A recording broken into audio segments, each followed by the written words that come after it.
We want to end this lecture by looking at some of the strategies employed by individuals and small groups to exploit or otherwise take advantage of contemporary information ecosystems to create a benefit for some or to disadvantage others with regard to information. Now, the various exploitive strategies that we're going to look at all roughly get grouped under the rubric of fake news.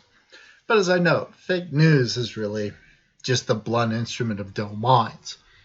It's used more often than not in a kind of ad hominem fashion to dismiss information that people don't want to acknowledge, regardless if it's truth or falsity. So we're not going to really use the notion of fake news. Instead, what we're going to do is differentiate a number of individual kinds of vehicles or platforms and talk about the nature of the threat or danger that they might pose to being well informed and to getting accurate information. And as we'll see, each of these different kinds of so-called fake news has different intents and differs in terms of the potential threat it poses to accurate and comprehensive understanding of an event. So we're going to start off with really the least offensive, probably, comedic news satire.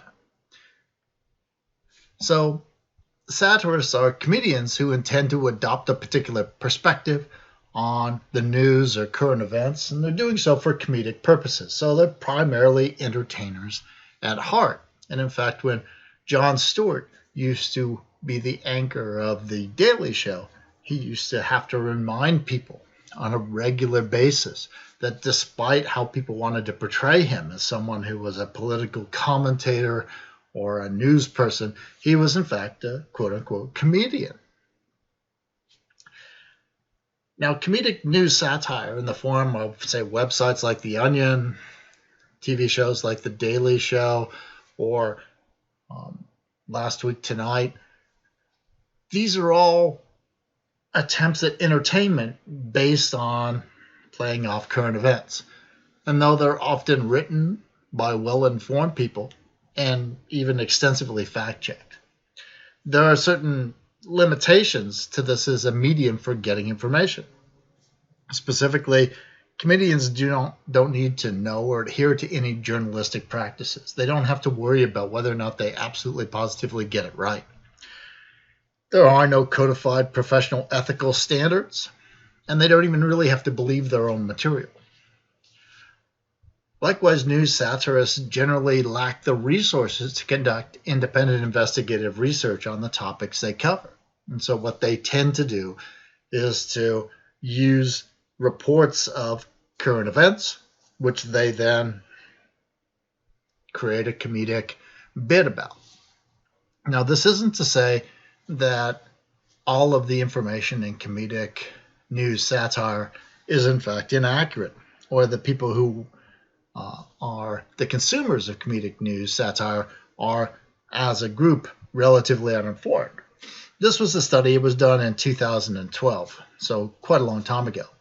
And it looked at people's knowledge of current events, and it correlated that with their own reports of the sorts of news that they consumed. And so you can see here on the left, if you look at highly educated regular New Yorker and Economist readers, right, they were at the top here of the scores on knowledge of current events. But not so far down here, right below USA Today, is The Daily Show and The Colbert Report, which was a satire show that followed The Daily Show featuring Stephen Colbert.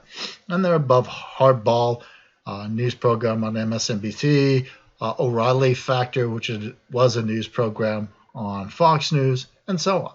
And you find a similar result over here on news audiences' knowledge of current events, where, let's see here, The Daily Show comes in 1, 2, 3, 4, 5th out of all of the news organizations that were covered. So comedic news satire needn't be inaccurate information, but they don't have to intend to give you accurate information.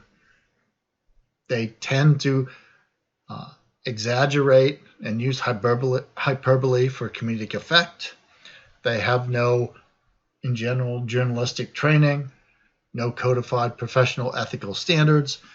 They tend to lack resources, and so they potentially can mislead you in ways that may not be blameworthy, but are certainly nevertheless undesirable from an epistemic perspective. In the next module, we'll turn to amateur reporting.